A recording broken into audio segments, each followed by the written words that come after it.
Superstar Shakib খানের বরবাদ সিনেমার shooting শুরু হয়েছে। আগামী বছর ঈদুল ফিতরে মুক্তি পাবে সাকিব খানের সিনেমা বরবাদ। সিনেমাটি পরিচালনা করছেন মেহেদী হাসান হৃদয়। এতে সাকিব খানের বিপরীতে অভিনয় করবেন কলকাতার ইদিকা পাল। ইতোমধ্যে ছবিটির শুটিং শুরু হয়েছে মুম্বাইতে। প্রায় 15 কোটি টাকা বাজেটে নির্মিত হবে এ ছবি, যা বাংলা সিনেমার ক্ষেত্রে রীতিমতো রেকর্ড। মার্কেটে একটা রিউমার ছড়িয়েছে যে বরবাদ সিনেমায় ইদিকা পালের পাশাপাশি একটি আইটেম গানে পারফরমেন্স করতে দেখা যাবে জনপ্রিয় অভিনেত্রী তামান্না ভাটিয়াকে। তিনি এরই মধ্যে বেশ কয়েকটি আইটেম গান করে আলোচনায় এসেছেন। সর্বশেষ মুক্তি পেয়েছে তামান্না ভাটিয়া অভিনীত আইটেম গান আজ কি রাত।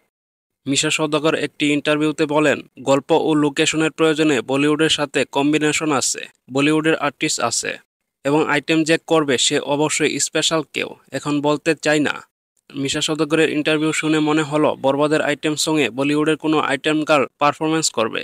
আইটেম গার্ল কে হতে পারে সবাই কমেন্ট করে জানিয়ে দিন। গুঞ্জন শোনা যাচ্ছে, বাজ অনুযায়ী বরবাদ সিনেমায় আইটেম গানে দেখা যাবে তামান্না ভাটিয়াকে।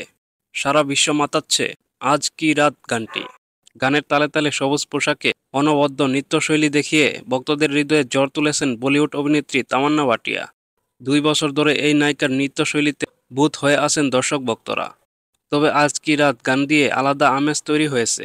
সামাজিক যোগাযোগ মাধ্যমে জ্বর তুলছে গানটি। সবখানেই ট্রেন্ডিংয়ে এই গানটি। যাই হোক, সুপারস্টার সাকিব খানের বরবাদ সিনেমায় তামান্না ভাটিয়া অভিনয় করলে আপনাদের কাছে কেমন লাগবে তা অবশ্যই কমেন্ট করে জানাবেন।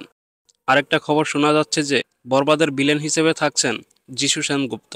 আর গোপন সূত্রে জানা গেছে এ সিনেমার গল্প কবির সিং এবং অ্যানিমাল থেকে ইন্সপায়ার, নট কপি। তুফানের সময় যে কপি বলা হচ্ছিল কেজিএফ এবং অ্যানিমালের লুক কপি, আসলে সেটা কপি না। নামটা যেহেতু বরবাদ আর কবির সিংয়ে প্রেমের বরবাদ হওয়ার কাহিনী ছিল, তাই কেউ কেউ কপি বলে চিল্লাবেন না। একই সিনেমার গল্প নিয়ে অনেক সিনেমা হয়, কিন্তু প্রেজেন্টেশন, ক্যারেক্টার আলাদাভাবে উপস্থাপন করাটাই মেন খেলা।